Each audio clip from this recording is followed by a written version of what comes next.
오늘 야고보서 말씀은 2장 5절에서 7절까지를 중심적으로 볼 텐데요. 지금 5절과 7절의 내용이 어디에 연결되는가를 알기 위해서 1절에서 7절까지 한번 보고 말씀 나누도록 하겠습니다. 내 형제들아, 영광의 주 곧 우리 예수 그리스도에 대한 믿음을 너희가 가졌으니 사람을 차별하여 대하지 말라. 만일 너희가 남의 땅에 눈가락질을 입고 아름다운 옷을 입은 사람이 들어오고 또 남루한 옷을 입은 가난한 사람이 들어올 때 너희가 아름다운 옷을 입은 자를 눈여겨보고 말하되 여기 좋은 자리에 앉으소서 하고 또 가난한 자에게 말하되 너는 거기서 저기 내 발등상 아래에 앉으라 하면 너희끼리 서로 차별하며 악한 생각으로 판단하는 자가 되는 것이 아니라 내 사랑하는 형제들아 들을지어다. 하나님이 세상에서 가난한 자를 택하사 믿음에 부요하게 하시고 또 자기를 사랑하는 자에게 약속하신 나라를 상속으로 받게 하지 아니하셨느냐. 너희는 도리어 가난한 자를 힘주려니까 부자는 너희를 억압하며 억압하심으로 힘으로 하려고 하지 않느냐. 그들은 너희에게 대하여 벌거니와 그 아름다운 이름을 비방하지 아니하느냐. 회당에서 주님의 어떤 하나님을 믿는 자들이 모여 있는 회당에서 벌어지고 있는 일들에 대한 이야기가 연결되고 있습니다. 오늘 내용은 5절에서 보면 하나님께서는 세상의 가난한 자를 택하사 믿음에 부요하게 하신다라는 말씀이에요.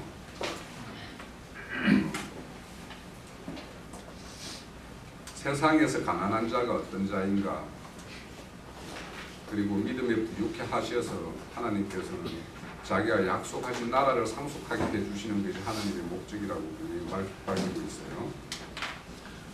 근데 이제 우리가 신앙을 하는 어떤 신앙세계나 또 아니면 우리가 세상살이를 하는 과정에서도 우리가 여러 가지 일들을 당하죠. 그런 일들을 당할 때마다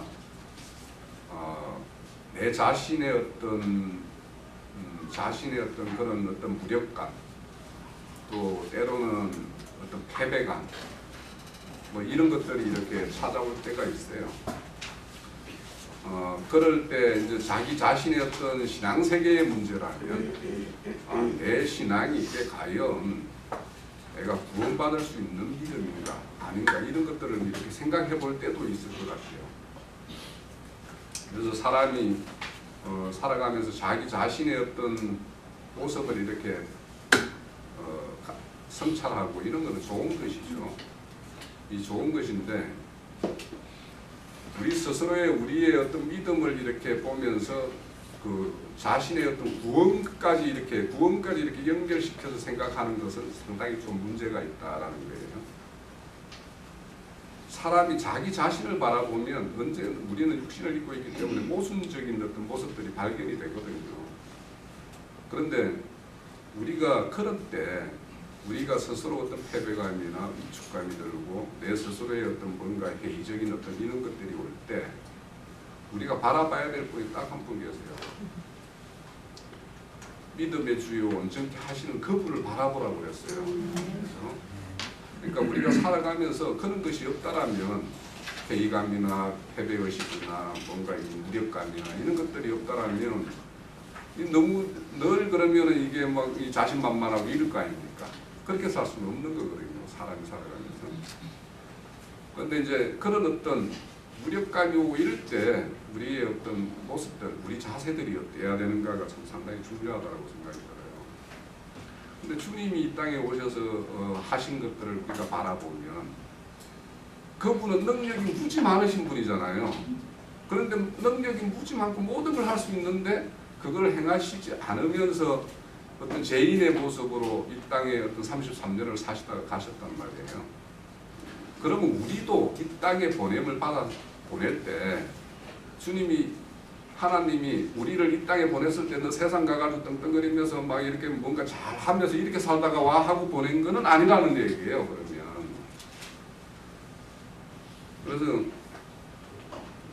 우리가 어떤 신앙을 할 때 우리가 이렇게 몸을 얹은 이 배가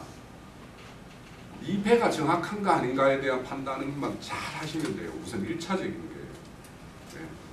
자, 우리가 부산에서 출발해서 서울로 가는 거는 교통편은 여러 편이 있죠. 그죠? 있을 수 있어요. 그런데 그 배든 비행기든 올라탔을 때 어떤 사람은 막 이 배가 끝까지 서울까지 잘 갈까 걱정하면서 서울 갈 수도 있어요. 그죠? 어떤 사람은 그냥 뭐 잘 가겠지. 우리 이 배를 또 아니면 이 비행기를 비행하는 어떤 조종사가 잘 우리를 인도해 주겠지 이렇게 믿고 맡기는 사람이 있을 거예요.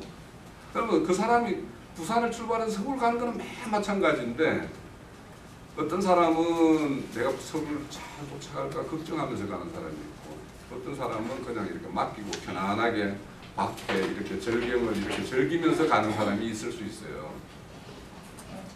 그럼 밖에 모습을 이렇게 계절의 어떤 변화나 어떤 지역별로 이런 것들을 이렇게 보면서 즐기는 사람은 어떤 사람이냐 하면 내가 이게 서울까지 잘 갈 수 있다라는 확신이 있는 사람은 그거 맡기고 그냥 구경하고 즐기는 거예요. 그런데 우리가 이제 살면서 이렇게 보면 개인적으로 사람마다 이렇게 경험이 다르죠. 그죠? 뭔가 이렇게 할 때 내가 예전에 뭐 배를 타고 갔는데 이 바람에 맞아가지고 배가 되게 휘청거리고 거기서 고생한 경험을 가지고 있는 사람은 바람이 오면 그때부터 이제 그 과거의 기억에 의해서 막 이 공포감이 이제 찾아올 수가 있겠죠. 또 어떤 사람은 비행기에서 난기류를 만나가지고 이렇게 고생한 적이 있으면 이렇게 뭔가 비행을 하는 중에 이제 난기류를 맞았다 하면은 그런 어떤 공포감이 올 수 있어요. 그래서 이 사람은 각각의 자기 어떤 경험의 동물이에요. 그래서 어떤 경험을 가지고 있는가에 따라서 그 상황의 해석을 뭐 전혀 달리하고 근심 걱정과 이런 걸 껴안고 사는 사람이 있을 수가 있어요. 그런데 우리는 분명하게 우리에게 성선하고 타고 있는 이 배와 이 배를 운전하는 분은 예수 그리스도예요. 그분이 운전하고 안전한 분이에요. 그분보다 더 안전하게 우리를 운행해 줄 분은 아무도 없어요. 그러니까 나를 바라보면 안 되는 거예요. 내 경험, 과거의 경험에 의해서 내 어떤 가지고 있는 거에 의해서 이런 뭔가 트라우마, 공포 뭐 이런 것이 있으면 그것을 빨리 지우는 것이 우리 믿음의 성장에 가는 길에 큰 도움이 돼요. 이 모세가 이 이스라엘 백성들을 인도할 때 그 땅의 배로라는 길로 바로 가면은 가나안 땅은 금방 갈 수 있는데 그 길을 에돔이 딱 막고 있단 말이에요. 그래서 에돔에게 이 길을 좀 열어주면 좋겠다라고 했을 때 에돔이 그 길을 안 열어주잖아요. 그래서 막 불평불만을 했어요. 그래서 그 불평불만한 그 이스라엘에 대한 어떤 심판이 불뱀 사건이잖아요. 그런데 불뱀에 물렸을 때 거기에서 살아나는 것은 뭐냐면 모세가 달아올린 녹뱀을 보는 사람은 살아났단 말이에요. 그러니까 이와 같이 우리가 어떤 내 앞에 당면하는 문제 사건들이 여러 가지 형태가 있을 수 있어요. 각자에게도 또 전혀 다르게. 그런 어떤 문제가 왔을 때 그 문제를 하나님을 바라보는 눈으로 하나님을 그 속에서 하나님을 발견하면 그 문제는 문제가 아닌 거예요. 오히려 그 문제로 통해서 나를 더 크게 더 부유하게 할 수 있단 말이에요. 그러니까 오늘 이 말씀에 보면은 세상에 가난한 자를 택하사 믿음을 부유케 하신다는 것은 지금 현재 내가 부유하다라고 느끼고 있고 막 이런 사람에게는 그 어떤 맡길 게 없죠. 자기 스스로 하면 된다라는 생각을 하기 때문에 자기를 의지하게 되고 그런데 가난한 사람은 자기가 스스로 자기 힘이 없고 자기가 헤쳐나갈 힘도 없다라고 생각이 들 때는 뭔가 도움이라는 것이 있게 되죠. 근데 우리는 그 도움이라는 걸 바라볼 수 있는 데가 이 우주 만물을 지으신 그분을 바라보는 도움을 청하는 거예요. 그러면 우리가 하나님께서 능치 못할 일이 뭐가 있겠어요. 그런데 중요한 것은 그 가운데에서 우리가 믿음의 부유를 챙기지 못하면 아무것도 없는 거예요. 그 문제에 빠져나오고 그 문제가 해결돼서 거기에 그런데 내가 어떤 문제를 당면했는데 거기에서 뭔가 헤쳐나왔을 때 하나님에 대한 내 신뢰가 이렇게 커지고 내가 하나님을 더 믿음으로 가는 어떤 그런 한 발짝이라도 나아간 사람이라면 그것이 하나님이 그 문제를 주신 목적이에요. 그렇죠? 그래서 우리가 그분께 모든 걸 맡긴다라는 것이 참 쉬운 건 아니에요. 왜냐하면 인간은 다 자기 경험이 있고 내 생각들이 있기 때문에 이렇게 하면 안 될 것 같거든요. 하나님이 뭔가 이렇게 하라고 하는, 성경이 하라고 하는 거는 꼭 인간이 생각하는 거와 좀 반대 방향과 가까운 그런 것들을 제시하니까 자기 생각을 내려놓고 그 길로 가는 것이 그렇게 쉬운 일은 아니에요. 바로 그런데 그게 믿음이에요. 그게 믿음이고 우리가 취할 바다. 자, 오늘 그 말씀 나눌 거는 제가 지난주 나눠줬던 자료 그 4페이지죠, 그죠? 4페이지 하반절에 이 야고보의 형제가 이 부자들에 대해서 몇 번을 말씀을 하세요, 그죠? 네. 우리 야고보서 지금 벌써 가난한 자를 택한다. 그리고 부자는 택함을 못 받을 수도 있다 이런 말이 여기에 내포되어 있는 거 아니에요, 그죠? 근데 우리 성경에는 이렇게 가난한 자에 대한 이야기가 참 많이 이렇게 언급이 되어 있어요. 좀 천천히 보기로 하고. 우선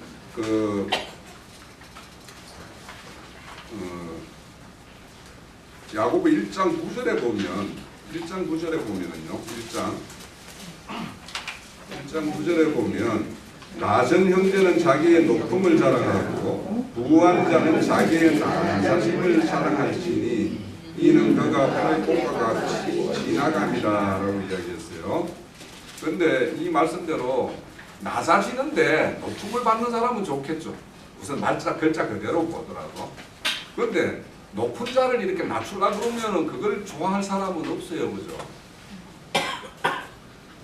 근데 하나님은 늘 뭐냐면 높은 거는 낮추고 낮춘 거는 돋아서 이렇게 평균케 하는 것이 하나님의 어떤 그 지향점이에요. 근데 이제 이런 일을 할 때 보면 그 무작정 하나님이 뭐 강제로 뭐 여기 걸 뭐 이렇게 많은 자들을 빼서서 가난한 자를 채워준다 이런 얘기는 아니에요. 하나님은 가난한 자에게는 우리 그 마태복음 5장에 보면은 심령이 가난한 자에 대한 이야기가 나오죠. 이 심령이 가난한 자, 여기서 가난한 자를 세상에서 가난한 자, 이것이 단순히 이 소유가 많고 적음으로 해석을 하면 좀 곤란하다라는 거예요. 이 세상에서 가난한 자라는 것은 뭐냐면 세상의 것으로 나를 채울 것을 추구하는 사람이 아니라는 뜻이에요. 네? 그러니까 어째 보면 세상 걸로는 나를 채워서 이렇게 원전을 이룰 수도 없다라고 생각하는 사람들이 가난한 자예요. 근데 세상 사람들 중에서는 소유가 많음에도 불구하고 세상 것을 탐하지 않으면서 뭔가 다른 어떤 정신세계나 뭐 이런 세계를 추구하는 사람들이 있어요. 그런 취미생활을 하는 사람도 있고. 그래서 그 사람들이 뭐냐, 이런 신앙을 한다라는 말이 아니라 뭔가 이제 이렇게 자기 어떤 물질적 부유를 이룬 사람들은 물질의 부유에 대한 걸 내려놓고 다른 자기의 어떤 뭐 이런 정신적인 거나 아니면 자기의 어떤 고상한 뭔가 어떤 이런 것들을 채우려고 노력하는 사람이 있어요. 그래서 뭐냐면 뭐 미술품도 좀 뭐 고가지면 사보기도 하고 뭐 음악회도 다녀보기도 하고 뭐 이러는 사람들이 있단 말이에요. 그럼 그 사람들이 세상에서 가난한 사람이냐? 세상 것을 탐하지 않느냐? 사실은 더 고등적인 세상 것을 탐하는 사람들이에요. 그런 사람들이. 그 세상에서 가난한 자라는 것은 세상의 내 어떤 것을 채워보기도 하고 잃어보기도 하는 가운데에서 세상 것이 이게 참 부질없는 것이다라고 하는 전도서와 같은 그런 것들을 아는 사람들이 세상에 가난한 자라고. 그런데 세상에서 물질적인 것이 없는데 세상 것을 막 탐하는데도 채워지지 않는, 그러니까 늘 물질적으로 가난하면서도 세상을 엄청 탐하는 사람도 많아요. 예? 제가 가끔씩 보면은 그 파지 줍는 분들 있죠. 길가에서. 그 파지 줍는 분들 파지 가지고 싸우는 것도 봤어요. 그렇다는 거예요. 그러니까 물질적 소유가 없다고 해서 가난한 사람들이 아니에요. 그 사람들은 더 자기 가난을 자기의 어떤 열심으로서 막 뭔가 채우려고 하는 사람들도 있어요. 물론 그분들이 그렇게 하지 않으면 한 끼가 걱정되는 사람도 있을 수 있어요. 그러면은 먹고 살기 위해서라도 어쩌면 그렇게 치열하게 산다라는 자신들이 비참한 어떤 그런 것이지만 또 그럴 수밖에 없는 일면도 있기는 해요. 그 정도로 빈곤하다면. 그런데 우리가 믿음을 생활을 하고 세상을 떠났다라고 세상이 미워하는 그것을 우리가 추구하는 어떤 사람이라면 아직도 우리가 여전히 세상 것에 대한 것을 놓지 못한 면이 있다라면 우리가 가난한 자인가, 하나님의 택함을 받을 만한 지금 말하는, 그래서 하나님이 택해서 나의 어떤 믿음의 부유를 이룰 수 있는 사람인가, 이거에 대해서 한번 생각을 해봐야 되는 거예요. 우리가 믿는 자라면 예수가 이 땅에 와서 우리에게 세상의 부를 주고 세상의 것을 누리게 해주는 것이라면 그게 목적이라면 왜 그분이 그렇게 우리에게 그 제자들에게 그런 길을 왜 허락하지 않았겠어요? 그런데 우리도 매 마찬가지로 예수의 제자들이 갖고 있는 것처럼 그런 그 길을 간다라면 이 세상 것은 내려놔야지만이 정상이라는 거죠. 그런데 우리 시편 49편 6절에서 8절에 보면 자기 재물을 의지하고 부유함을 자랑하는 자, 이 사람들이 물질적으로도 이 사람은 재물도 의지하고 뭐 부유를 자랑하는 자라면 이거는 물질적으로도 굉장히 부유한 자 같아요. 그렇지만 이런 사람이 자기 형제를 구원하지 못하면 그들을 위하여 속전을 하나도 바치지 못한다라고. 당연하죠, 그죠? 생명과 바꿀 수 있는 세상께 있어요. 그러니까 우리가 세상 사람들은 물론 우리가 말하는 이 생명을 모르는 사람들이에요. 모르지만 그럼 우리는 생명을 알잖아요. 그러면 그 사람들이 모르는 이 생명을 알잖아요. 그러면 이 세상의 재물이 우리가 가지고 있는 이 생명과는 바꿀 수 없다는 거는 이제 우리는 알잖아요. 그러면 이제 우리가 생각을 해봐야죠. 지금 우리 스스로가 이 세상 재물에 마음 두는 거하고 우리가 지금 새롭게 이 교회를 통해서 알고 있는 이 생명을 통해서 우리가 이 시간과 물질과 뭔가를 드리는 거하고 비중을 보면 어디에 더 있는가 각자는 알 수 있겠죠. 그런데 거기 속전을 하나도 바치지 못한대요. 당연해요. 피조 세계는 하나님께서 지은 것인데 만약에 이 물질 세계의 것으로 우리의 모든 인간의 구원을 이룰 수 있다면 그분이 이 땅에 오셔가지고 피 흘릴 이유가 아무것도 없어요. 그죠? 그런데 이런 어떤 속전으로 하려고 하는 자기 어떤 재물로 하려고 하는 신앙인도 가끔 보죠. 교회 가면 돈으로 다 해치우려고 하는 사람들이 있어요. 그죠? 그런데 그런 것이 없다라는 거예요. 그러니까 우리의 속량이라는 건 주님이 이 땅에 오셔가지고 피 흘려 주심으로 인해 가지고 된 것인데 우리 히브리서에 피 흘림이었으면 죄 사함이 없다고 그러죠. 그 죄 사함, 그 피도 우리의 피가 아니에요. 죄 없는 자의 피여야 돼요. 네? 그래서 이 속량이라는 거는 이제 속전이라는 것은 속량이라는 말에 부속을 하고 볼 수 있는데요. 왜냐하면 속량이라는 말 자체가 속전을 두고 다시 산다라는 뜻이니까. 근데 우리 이런 속전지불하는 게 위해서 우리의 가장 근친으로 계시는 분이 우리의 가장 가까운 이웃이 누구예요? 예수 그리스도죠. 가장 근친이에요. 그분이 이 땅에 오셔가지고 우리의 고엘이 되어 주셨어요. 그래서 이렇게 그분께서 이렇게 이루어 주신 것이 이제 우리에게 그 핏값이에요. 핏값인데 이 재물에 아직까지 이렇게 그 핏값과 예수의 핏값과 이 재물과 이 세상의 재물과 이거의 경중을 이렇게 나누고 이거에 따라서 어디에 무게 중심추를 두고 그런 생활을 못한다라면 우리가 과연 신앙인이라고 할 수 있을까? 그런데 지금 여기에 벌어지고 있는 일들은 뭐냐면 해당의 금가락지를 끼고 온 사람에게 그렇게 하고 있다라는 거 아니에요, 그죠? 이 일이 여전히 오늘날 교회당에서 이루어질까요, 안 이루어질까요? 그죠?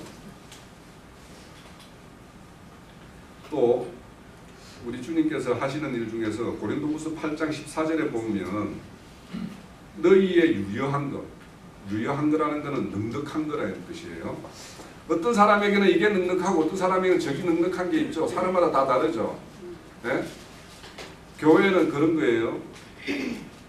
나의 유효한 것과 너의 유효한 것이 교환되는 게 교회예요. 나의 부족이 너의 부족과 서로 나의 부족이 너의 유효한 걸로 채워지는 것이 교회여야 되는 거예요. 그러니까 교회에 모든 사람이 선생이면 돼요, 안 돼요? 안 되죠. 안 될 이유가 없고 그렇게 하면 안 되는 거예요. 왜냐? 누군가가 선생의 어떤 그런 것이 있으면 그것으로서 그 사람이 많은 시간을 한 사람이 많은 어떤 성경 말씀을 이렇게 해서 공급하는 자로서 세움이 있고 어떤 사람은 또 다른 거에서 넉넉한 걸로 교회를 이렇게 또 세움을 하는 것이 교회예요. 그런데 이제 이렇게 여유롭고 나의 넉넉함이 나머지 다른 사람들의 어떤 부족을 채울 수 있는 이런 것이 되어야 되는데 그렇게 하기 위해서는 뭐냐 하면 높은 것이 낮아져야 되죠. 낮아진 것이 도움을 받는 거죠. 이런 일이 교회에서 일어나야 되는 거예요. 그런데 오늘 여기 보면 그 부유한 사람들이 야고보서 2장 7절에 보면 6절에 보면 그들이 부자들은 가난한 자를 법정으로 끌고 간대요. 그죠? 왜요? 자기의 부유한 것을 더 부유하게 하고 자기의 부족을 다른 걸로 자기 걸로 끌어와서 채우기 위한 부자들이 행하는 것이 어디에서 이루어지냐면 법정에서 이루어져요. 예수님이 오시기 전에 그 시대도 이랬지만 오늘날도 매 마찬가지예요. 오늘날도 매 마찬가지인데 이렇게 예수님이 이 땅에 오셔서 이렇게 해서 재판에다가 넘기는 거예요.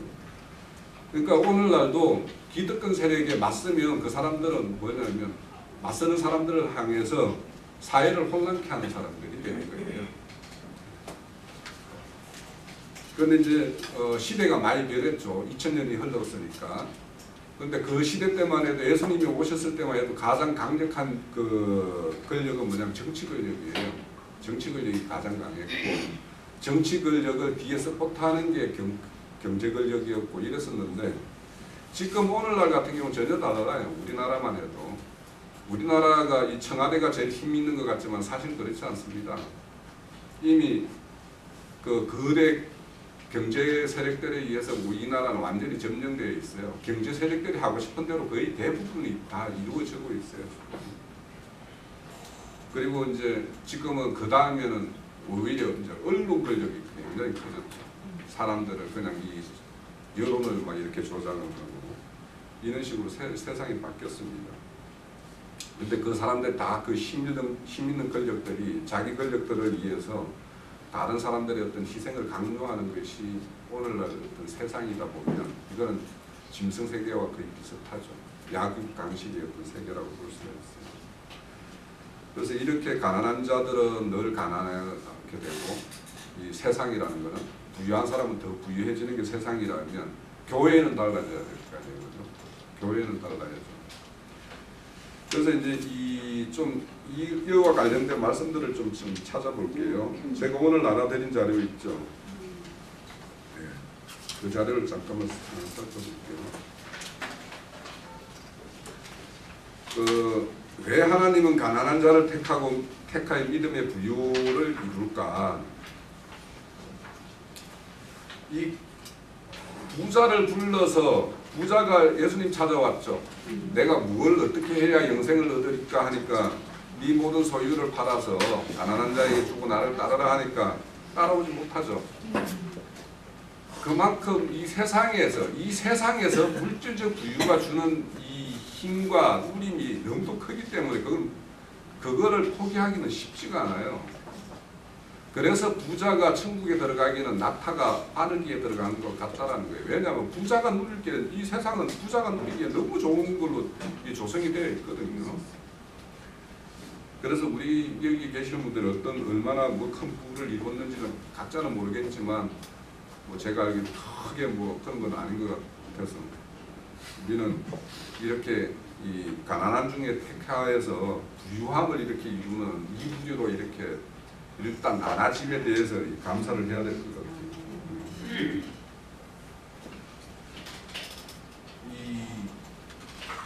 또 세상에서 부유한 사람들이 교회도 또 이렇게 많이 찾아와요, 그죠?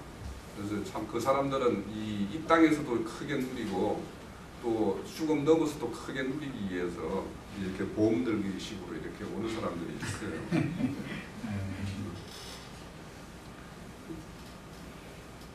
자, 우리는 그런 세상 것으로부터 자족하는 사람이면 그거는 육신에 쫓는 사람이죠.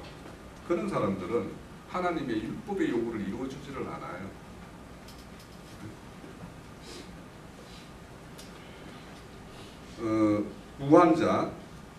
부한자는 자기의 소유가 많이 있어서 뭔가 지킬 것이 있는 사람이에요. 그러니까 여기는 물질적 소유도 있을 수 있고 사회적 평판도 있을 수 있고 세상적인 어떤 권력도 있을 수 있고 이런 것이 다 지키고 뭔가 지켜야 될 것이 있는 사람, 내가 이 세상 살아가는데 뭔가 나의 뒷배가 되는 뭔가가 있는 사람, 이런 사람은 다 세상에 부유한 자예요. 그러면 그런 사람들은 그런 걸 못 넘는 거예요. 또 부한 문제의 어떤 낮아짐, 우리 야고보서 1장 9절에 있는 거, 이것이 되려면, 부자가 낮아짐이 되려면 자기가 가지고 있는 이 소유에 대해서 자기가 청직이다, 하나님이 나한테 다 맡겨놓은 거죠. 9장 23절에서 27절에 보면 아까 말씀드린 대로 재물 있는 자는 하나님 나라에 들어가기가 심히 어렵다, 이렇게 이야기하니까 막 제자들이 깜짝 놀래죠, 그죠? 네. 왜냐하면 자기들도 뭔가 주님을 따르기 위해서 뭔가를 이렇게 왔지만 그래도 부자들이 세상 사람들에게 뭔가 그래도 좀 더 이렇게 기여할 수도 있을 것 같고 이런데 왜 이렇게 부자들이 어렵냐라고 이렇게 물어봐요. 그런데 그 마지막 27절에 보면 이 부자들이 천국에 가기 어려운데 하나님은 하실 수 있다라는 거예요. 네? 왜 어떻게 하냐? 부자를 가난한 자로 만들어야 되는 거예요. 네? 그러니까 하나님은 천국에 부자를 천국에 들이기 위해서는 반드시 가난한 자로 만들어야 돼요. 그래서 우리가 과거에 부유했다가 지금 가난한 자들은 하나님이 나한테 이는 작업을 하고 있구나 이렇게 생각하면 맞는 거예요. 그렇게 해서 이제는 그래, 이왕 이제 내가 과거의 어떤 영화를 누려봤으니까 이제는 믿음의 부유를 이루어야 되겠다 이렇게 생각하면 그냥 이 용기가 날 텐데 말이죠. 자, 세상에 부유한 사람들은 부유하면서 교회에서도 부유하기를 이루는 사람은 이 부주의를 섬기는 사람이라고 그러죠. 우리 교회에 그런 사람도 없을 거라고 생각하고, 천국에는 돈으로 살 수가 없어요, 그죠? 앞서 말한 대로 어떤 것도 세상 돈으로 속전을 이룰 수가 없어요. 그런데 우리 이 성경에 기록되어 있는 우리 믿음의 선진들 보면 다들 뭐냐면 부유에서 가난이라는 걸 다 경험한 자들이에요. 보면 제가 예를 들어서 여기 언급을 해놨는데 아브라함 같은 경우 갈대우르 살 때 잘 살던 사람이에요. 예? 그 갈대우르가 문명의 발상제예요. 이 세상 문명에. 그러니까 그 시대 때 아브라함 시대 때 그 시대 때 뭐냐면 거기에 뭐 유적들 중에는 보면 수세식 가장실이 있었고 대중 목욕탕이 발견이 된다라는 거예요. 그러면 거기 지금 오늘날 우리 이 땅의 문명하고 울팔 뭐 그렇잖아요. 그러니까 지금으로부터 4,000년 전에 이런 문명이 있었다라는 거예요. 거기에서 갈대우르 땅을 떠나서 이 가나안 땅으로 왔다라면 가나안 땅은 미개사회죠, 그죠? 그 문명에 의하면 그렇게 했고요. 자, 이제 그 욥의 경우도 그 시대 사람인데 욥의 아들이 열이죠. 아들 7, 딸 3. 그 양이 뭐 수천 마리고 막 이렇게 그 부자라고 이야기를 해요. 그런데 욥기 42장에 가면 다시 이렇게 다 되돌려 봤잖아요. 그러면 처음의 욥과 42장의 욥은 전혀 다른 사람이죠. 그 사이에 수많은 경험을 했죠, 그죠? 예. 그러면 욥이 지금 자기의 어떤 부유를 가지고 있는 42장에서 만난 그 욥은 자기의 부유를 어떤 부유로 여길까요? 청지기로 여기지 않겠어요? 아, 그죠? 그렇게 달라진 거예요. 자, 야곱도 부모 품을 떠나서 쫓기는 신세가 되었죠, 그죠? 예. 요셉도 형제들에게 팔려가는 어떤 그런 신세가 돼서 홀홀 단신으로 20년 또 30세의 그 총리가 되었으니까 뭐 한 10몇 년은 이렇게 그 종살이 비슷한 어떤 그런 살이를 했던 게 요셉 아닙니까? 그죠? 또 모세 같은 경우도 매우 마찬가지죠. 왕실의 그 어떤 부귀영화를 다 버리고 미디안 계곡에 가서 40년을 살아야 됐던 그런 이렇게 뭐 하나하나 거론할 것도 없이 정말 다들 뭐냐면 과거의 어떤 부유를 이루었다가 다 가난함을 경험하고 다시 부유를 이룬 사람들이에요. 하나같이 공동으로. 그러니까 우리도 세상의 부유가 다시 그리우면 믿음의 부유를 이루면 하나님이 이 세상의 부유도 또 이루어줄 줄 몰라요. 그러니까 우리는 이런 부유를 좀 이루는 그래서 이렇게 하나님이 가난한 자를 택했다라는 거. 그래서 지금 현재 하나님이 가난한 자로 만드는 가정이든지 또 반면에 이제 믿음의 부유를 이루는 가정이라고 이렇게 이해를 하고 생각을 하면 지금 이렇게 내가 어떤 소유를 잃은 것에 대해서 다 이렇게 뭔가 믿음화할 수 있을 것 같아요. 자, 대표적으로 또 그 이 페이지에 보면 삭개오를 제가 언급을 해놨는데 삭개오는 세리장이죠. 이 세리장이라는 사람이 오늘날로 우리나라로 보면 일제시대 때 순사하고 거의 비슷해요. 일제 앞제비예요. 그 시대로 보면. 왜냐하면 이 세리들이 세금을 걷어가지고 그걸 그 조공으로 바치는 그 거식 형편 아니었어요. 그죠? 그러니까 그 시대 때 세리장은 세금을 많이 징수해서 많이 바쳐야지 자기의 분량도 많은 거 아닙니까? 돌려받는 것도. 그러면 이 세리장인 삭개오는 모든 이스라엘 백성들, 민족들에게는 지겹고 원수 같은 사람이었어요. 그러면서 삭개오는 자기는 뭔가 부유를 이루었을 거예요. 왜냐하면 세금을 주면 자기를 돌려받는 게 있거든요. 그런데 이 삭개오를 예수님이 만나가지고 만났어요. 만나준 분이 돼가지고 이제 삭개오가 예수를 영접을 하는데 그러고 나서 이제 처음에 나오는 게 뭐냐면 내 소유 절반을 가난한 자에게 주겠다라는 거예요. 그러면 이 삭개오는 자기의 그 목숨과 같이 남의 어떤 그런 비난을 다 감내하고 쌓는 부를 이렇게 반을 드러내려고 하면 이런 걸 결정을 한 삭개오는 전혀 다른 사람이 되었겠죠. 그죠? 그리고 이제 토색하는 사람에게는 내가 토색한 뭔가, 토색이라는 남을 사기친 거예요. 내가 남을 사기쳐가지고 이렇게 내가 빼앗은 것이 있으면 4배로 갚겠다. 이렇게 하는 사람이에요. 자, 이렇게 이런 자에게 이 사람은 아브라함의 자손이다라고 이야기를 해요. 그래서 아브라함의 자손은 믿음의 자손인데 아브라함 역시 아까 말씀드린 대로 이렇게 가난함을 경험하고 부유를 이룬 사람이죠. 매우 마찬가지로 삭개오가 자기 어떤 부를 낮추고 믿음의 부를 이렇게 얻는 모습이 여기 나타나고 있어요. 자, 그런데 이 누가복음은 19장의 이 삭개오는 누가복음 18장의 청년부자에서 말씀드린 그 소유가 많은 사람이 예수에 찾아와서 뭘 해야 영생을 얻습니까? 했던 그 청년부자와 딱 대비를 이루고 있죠.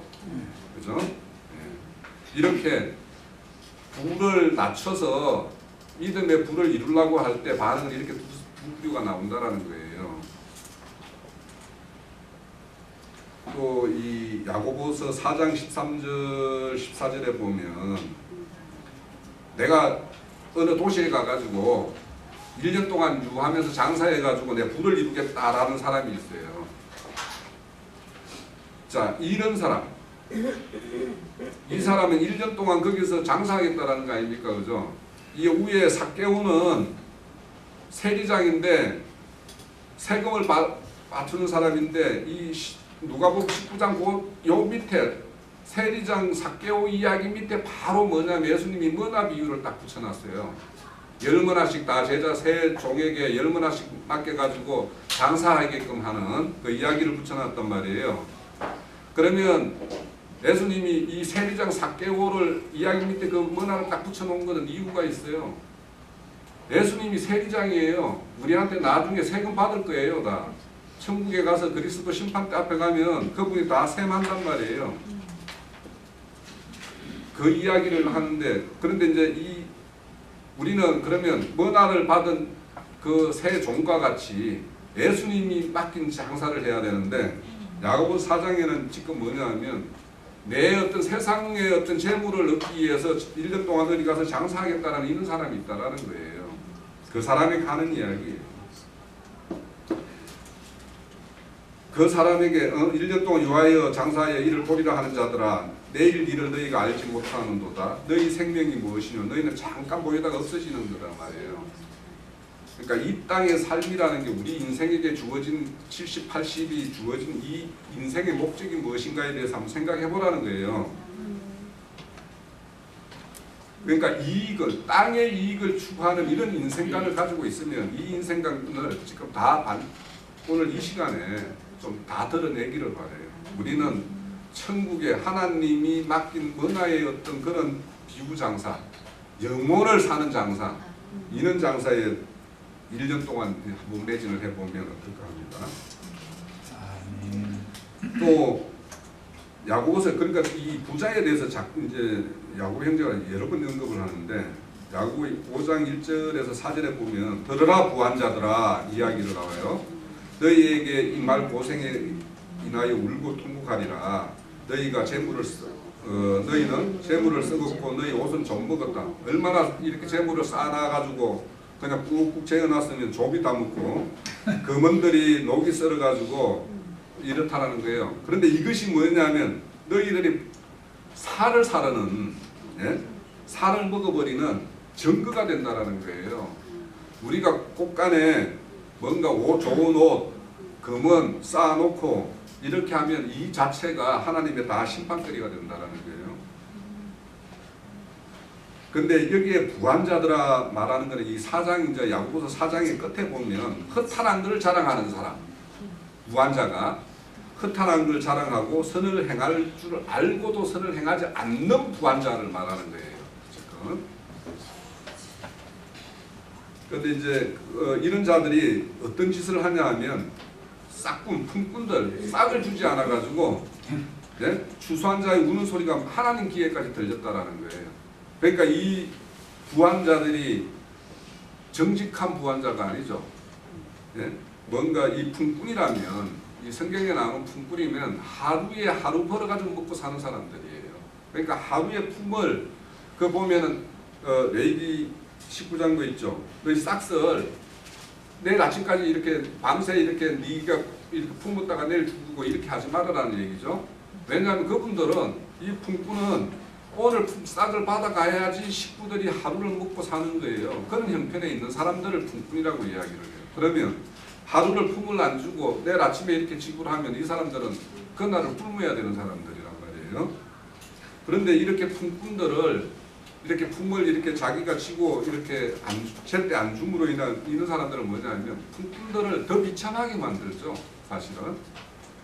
그러면 품꾼은 오늘 내가 품을 못 받아가면 가족이 다 굶을 걸 알기 때문에 그 품을 주는 품꾼을 싹을 주는 사람에게 당연히 사정을 해야 될 거 아니에요. 그러면 당연히 줘야 될 걸 주면서 행세는 자기가 또 내죠. 이런 것들이 이게 이런 논리가 오늘날 세상이 보면요, 다 이 세상은 먹이사슬로 되어 있어요. 자, 이런 기업체들 보면 대기업 밑에 중견기업이 있어요. 중견기업 밑에 중소기업이 있어요. 이게 대기업일수록 먹이사슬 제일 위에 있는 그냥 짐승감 같아요. 미안하지만 저도 이 기업에 있으니까 늘 밑에 사람들이 이 중소기업이나 중견기업들 보면 이 사람들은 그냥 대기업에서 뭔가 수주해가지고 밑에 줄 때 딱 떼, 자기 이윤 딱 떼고 딱 준단 말이에요. 또 떼고 떼고. 그러면 위에 제일 위에 있는 사람들은 착취예요, 착취. 오늘날 우리나라 대기업들이 다 착취 경제예요, 착취 경제. 그러니까 밑으로 가면 갈수록 그 사람들은 뭐냐면 그 이윤도 안 남는 그런 어떤 기업을 운영해야 되는 이런 실정이거든요. 그러니까 이 인간 세상이 다 이래요.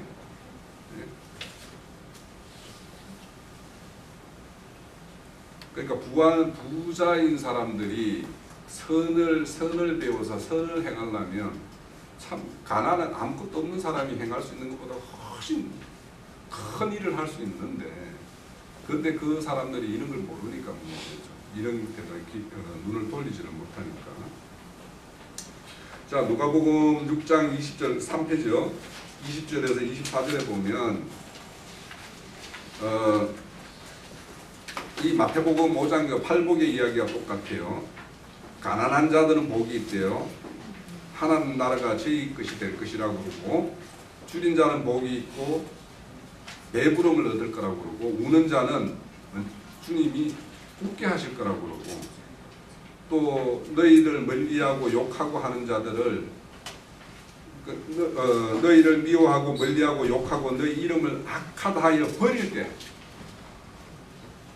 이런 버림을 받아본 적이 있어요? 제가 최근에 경험을 했어요. 저는 최근에 그 형제들이 모이고 이제 홀로 계시는 부모님 만나가지고 앞으로 일요일날 집안 행사는 제가 참석을 못합니다라고 이야기를 했더만 그래서 가능하면 만약에 제 참석을 원하면은 뭐 일요일을 피해서 좀 잡으시라고 그렇게 이야기를 했더만 뭐 농담 반 진담 반 비슷하지만 포직에 파야 되겠다라고 그러대요. 그렇게 그분들이 생계에서 보면 내가 미운 거예요. 사실 미워요. 저희들 형제들을 이렇게 보면 뭐 별로 이제 시골에서 깡촌이다 보니까 별로 뭐 공부하고 이런 거는 아닌데 어렵게 공부시켜놨더만 뭔가 부모들 무슨 집안 행사는 돌아보지도 않고 뭐 이런다라는 게 뭐 있잖아요. 그래서 이렇게 이 말씀대로 버림을 받을 때 우리는 하나님의 어떤 그런 복된 자다라는 걸 내 스스로 이제 그런 데서 저는 확인을 해요. 자, 우리는 이렇게 가난한 자는 복이 있고 이렇게 줄인 자는 배불리 할 것이고 우는 자가 울게 하실 거라고 하는데 우리도 당연히 이런 어떤 말씀에 의해서 우리가 지금 형편에 지금 우는지 웃고 있는지는 모르겠어요. 각자가 다르죠. 그렇지만 하나님이 예수님이 이 땅에 오셔서 우리에게 준 말씀이 이거라면 지금은 내가 울고 있지만 언젠가 웃을 거죠. 그죠? 네. 지금은 배 고프지만 배를 풀릴 날이 조만간 있을 거란 말이죠. 그래서 이런 말씀들에 의해서 지금 내 형편이 좀 그러면 이런 말씀에 의해서 위로를 받아야 돼요. 그래서 여기 보면 가난한 자 이런 사람들은 참 그 목마른 자들이죠. 목마른 자들인데 세상 일로 세상의 어떤 일로도 목마름을 가지고 있는 사람이 있어요. 세상 그러니까 저 이제 80년대 이렇게 보면 세상의 민주화 이런 걸 위해서 타는 목마름으로 이렇게 강렬하는 노래 부르면서 저도 데모 해봤거든요. 네. 그런데 우리의 어떤 이런 생명 세계에 어떤 이런 어떤 세계의 어떤 진리가 비진리에 의해서 이렇게 뭔가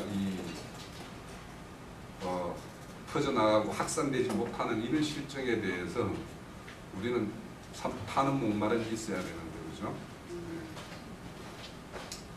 자 그리고 이 재물을 이야기할 때 보면은 하늘에 쌓아라는 말은 우리가 말씀 많이 들었죠, 그죠? 네, 많이 들었는데 그러니까 우리가 보물이 무엇인가? 저 이제 그 말씀에서 찾아봤어요. 우리의 보물은 예수 그리스도죠, 뭐 말할 것도 없지만, 그러면 우리 예수 그리스도를 우리는 어떻게 이해를 해야 되는가를 이제 한번 보자고요. 신명기 33장 3절에서 16절에 보면 요셉에 대하여 이르시되 원컨대 그 땅이 여호와께 복을 받아 하늘의 보물인 이슬과 땅 아래 저장한 물과 태양이 결식케 하는 보물과 태음이 자라게 하는 보물과 이렇게 돼 있어요. 여기 보면 하늘에서 내려주는 이슬, 땅이 안고 있는 물, 이거는 뭔가 생명이 자라는데 반드시 있어야 되는 거죠, 그죠? 또 그 열매가 맺어가지고 자라고 익으려면 햇볕도 있어야 되고 과일이 맛있게 단맛이 드는 거는 밤이에요. 낮에는 햇빛을 보고 자라고요. 예? 맛이 드는 거는 이 밤이에요. 그래서 이 과일이 맛있으려면 낮밤 기온차가 많이 나는 지역이 맛있어요. 그래서 고랭지 과일이 맛있는 거예요. 그러니까 이것이 맛있는 과일이 자라기 위해서는 물이 있어야 되고 햇볕이 있어야 되고 밤이 있어도 필요하고요. 밤바람도 필요하고. 그래서 이것들이 다 뭐냐면 우리 생명을 자라게 하는데 필요한 것들이에요. 그러니까 우리에게 보물이라고 여기는 거는 눈에 보이지 않는 그 생명, 우리 이 육신의 생명 말고 이 영생명을 자라게 하는 것들은 다 보물이에요. 그러니까 우리는 이것들을 어디에서 찾아야 되는가, 어디에 있는가, 그것이 하나님 말씀에 있고 교회에서 공급되는 것이 크는 것들이에요. 그러니까 이런 보물들을 그럼 어디에 쌓아야 되느냐? 하늘, 세상 사람들은 다 땅에 쌓죠, 그죠? 그러면 우리는 하늘에 쌓으라고 그래요. 그런데 그 하늘에 쌓는 방법이 누가복음 12장 33절에서 34절에 나와 있어요. 그러니까 애는 이제 한 애예요. 예를 들어서 너희 소유를 팔아 구제하여 낡아지지 아니하는 지문이를 만들어라 이래요. 곧 이것이 뭐냐 하면 하늘에 둔 바 다함이 없는 보물이니 이렇게 이야기해요. 그러니까 나의 어떤 소유를 팔아서 낡아짐이 없는 구제하는 이거예요. 자 그러면 여기서 소유라는 거는 각자가 가지고 있는 거는 내가 물질이 많은 사람은 그게 물질일 수 있어요. 물질의 소유를 이렇게 공급하는 것도 구제의 하나예요. 그런데 어떤 사람은 생명의 말씀을 많이 가지고 있어요. 그러면 이것을 공급하는 것도 참 부재예요. 그러니까 우리가 각자가 가지고 있는 부유가 다 달라요. 어떤 사람은 정말 교회에 와서 뭔가 좋은 음악의 어떤 소질이 있어서 음악적으로 찬양으로 뭔가 이렇게 하는 거 그것도 부재하는 거예요. 그러니까 내가 이런 어떤 가지고 있는 자기의 어떤 재능들을 잘 발휘해서 교회를 더 알록달록하게 이렇게 지어가는 일에 이렇게 힘쓰는 것이 바로 우리의 어떤 하늘에 쌓는 거예요. 당연히 물질 소유도 똑같은 의미예요. 그런데 여기 땅이라는 것과 육이라는 것에 대해서는 땅은 그 타락한 본성의 마음이 그리는 본성의 세계. 그러니까 타락한 인간들이 가지고 있는 그 마음과 그 정신이 그리고 있는 그 세계는 다 땅에 쌓는 거예요. 그런데 우리가 거듭난 영, 거듭난 영들이 가지고 있는 마음과 정신 세계가 그리는 그 세계, 그 세계는 다 하늘이에요. 그러니까 우리가 땅과 하늘이라는 개념도 명확하게 해서 우리가 그런 세계가 눈에 보이는 걸로는 1차적으로는 교회예요. 교회가 그런 하늘 세계죠. 그래서 거듭난 사람들이 그 양심에 따라서 선한 일을 하는 것. 근데 여기에 보면 제가 강조놓고 하나님의 별미를 준비하는 것. 그러니까 이 땅에 우리가 살고 있으면서 하나님의 별미는 아름다운 교회를 만드는 거예요.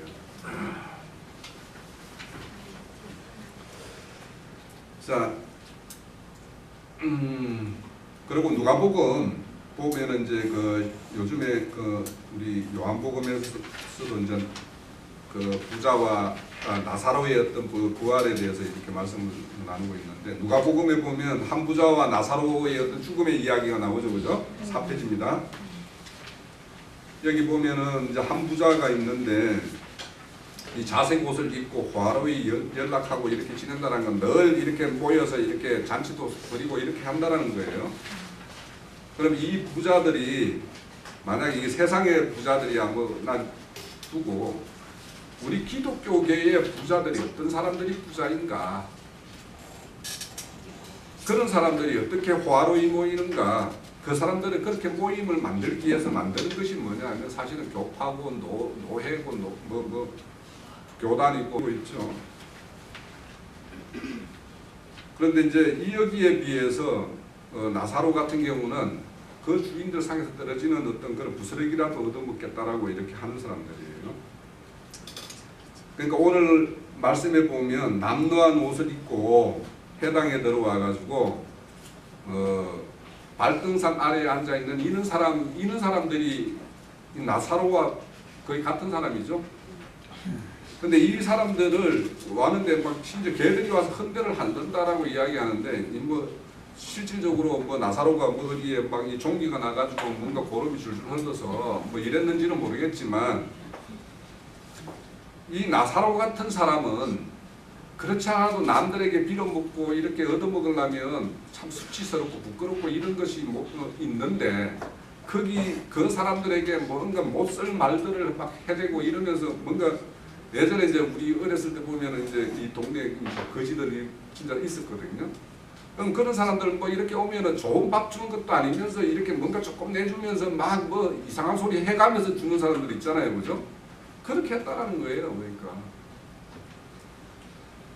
근데 여기 이제 두 사람이 비유가 되는데 그렇게 이런 비유가 이 누가복음이 참 재밌는 게 그 바로 앞에 나오는 게 뭐냐면 불의한 청지기 다음에 이 이야기가 붙어 있어요. 그죠? 불의한 청지기. 뭔가 주인의 그 재산을 막 이렇게 막 허비하는 어떤 이런 소문을 낸 그런 불의한 청지기가 있는데, 이제 주인이 와서 그 청지기의 어떤 그 실상을 이제 파악하기 위해서 너 다 잠고 가봐 뭐 이렇게 된 거죠. 그러니까 이제 이 불의한 청지기가 이제 내가 이 주인에게 쫓겨나게 생겼다. 그래서 주인이 이렇게 장구 다 갖다 주고 이렇게 하기 전에 그러면 내가 앞으로 이제 여기 이 주인에게 쫓겨났을 때를 대비해서 주인에게 빚진 자들의 빚을 다 이렇게 뭐 100원 50으로 막 이렇게 다 깎아주는 일을 하죠. 이 청지기를 보고 주인이 옳지 않은 청지기가, 그러니까 청지기가 옳지는 않아요. 자기 주인 걸 막 마음대로 이렇게 하니까. 그런데 지혜 있다라고 그러네요. 그죠? 그러니까 이게 왜 지혜 있느냐? 파면된 이후를 대비한다는 거예요. 이 파면이라는 것은 우리 인생들도 언젠가는 파면될 거예요. 육신의 장막을 벗는 날이 우리 파면 날짜예요. 그러면 파면이라는 것은 다 정해져 있어요. 다들 다 파면될 자들이에요. 우리가 다. 그러면 그 이후를 대비해야 되는데 이 대비를 잘 하냐 이 말입니다. 그래서 우리가 자, 우리는 이 육신의 어떤 청지기로 우리가 하나님의 부름을 받은 자예요. 이 땅에. 그러면 이 죽음 넘어서 우리 하나님이 주인이 샘할 걸 대비해서 뭔가 일을 해야 되는데 그 일은 뭐냐? 주인에게 다 빚져 있죠. 지금 이 세상 사람 모든 사람이 다 빚져 있어요. 믿는 자든 안 믿는 자든 사실은 빚져 있는데 이 사람들이 빛이 뭔지를 몰라. 그러면 빛이 뭔지 알려주는 것부터 해서 빛을 얻게끔 해주는 것이 우리들의 일이란 말이에요. 예? 좋은 옷 호사라고 입고 자기들끼리 늘 연락해서 잔치만 벌이고 이랬다라는 거 아니에요. 그러니까 우리도 하나님 말씀 많이 장비한 만큼 청지기 이 불의한 청지기가 했듯이 주인의 빛을 갈파주는 이 일을 그만큼 해야 되는 거예요. 내가 가지고 있는 거는 많은데 빚 갚는 일을 안 하고 주인의 빛을 탕감시키는 이 일을 안 하면 하나님이 혹 우리를 이 부한 자처럼 한 부자처럼 이렇게 대하면 어쩔 겁니까? 자, 마지막으로요. 누가복음 14장에 보면 4장에 보면 주님이 이 땅에 오신 이유가 가난한 자에게 복음을 전하기라고 그래요. 그 가난한 자의 예를 이제 그래서 이 세상의 포로가 돼가지고 사는 사람도 있고 종교의 포로가 돼서 사는 사람들이 있어요. 또 세상에 눈이 멀어가지고 눈에 보이지 않는 이런 영의 세계를 전혀 눈을 못 뜬 봉사도 있고 또 눈은 떴다라고 하는데 실제 보면은 당달 봉사도 있어요. 네? 그런 사람들에게 우리가 이 복음 주님께서 이 땅에 오셔가지고 이뤘던 이 복음을 전하는 이 일들이 우리에게 주어지는 어떤 그 숙제입니다. 그리고 신명기 24장에 보면 그렇다고 해서 가난한 자를 조금 편들어주지 말으라는 거예요. 왜? 지금 이런 가난한 자들, 이런 자들은 하나님이 뭔가 지금 가난하게 해서 믿음의 부유를 이루고 있는 작업을 하는 중일 수도 있다라는 거예요. 그런데 그 사람을 무조건 편들어가지고 막 이렇게 내가 어떤 인간적인 생각으로 뭔가를 해드리면 하나님의 일이 그만큼 방해받을 수도 있어요. 그러니까 우리가 가난하다 뭐 어떻다 하는 사람들은 잘 지켜보면서 하나님에게 어떤 그 지혜를 받아가면서 그들을 어떻게 옆에서 이렇게 때로는 격려로 때로는 책망으로 그렇게 세우는 일들도 우리가 지혜롭게 해야 돼요. 그래야지 그 사람의 믿음의 부유를 이루는 일에 우리가 동력하는 것이 되지 잘못하면 우리가 그 믿음의 부유를 방해하는 어떤 요소가 될 수 있으니까요. 그래서 하나님은 이렇게 세상에서 가난한 자, 이런 가난한 자를 택해서 믿음의 부유를 이룬다고 하셨으니까 우리의 어떤 형편들이 어떠하든 간에 이런 일들이 우리에게 꼭 이루어져야 되기 때문에 내가 부한 것이 있으면 하나님 앞에 부한 것이 있으면 믿음의 부 아닌 다른 것이 있으면 빨리 내려놔야지 내가 하나님 앞에서 더 진도가 빨리 나갈 수 있다는 걸 가지고 좀 생각들을 좀 이렇게 정리를 했으면 합니다. 네.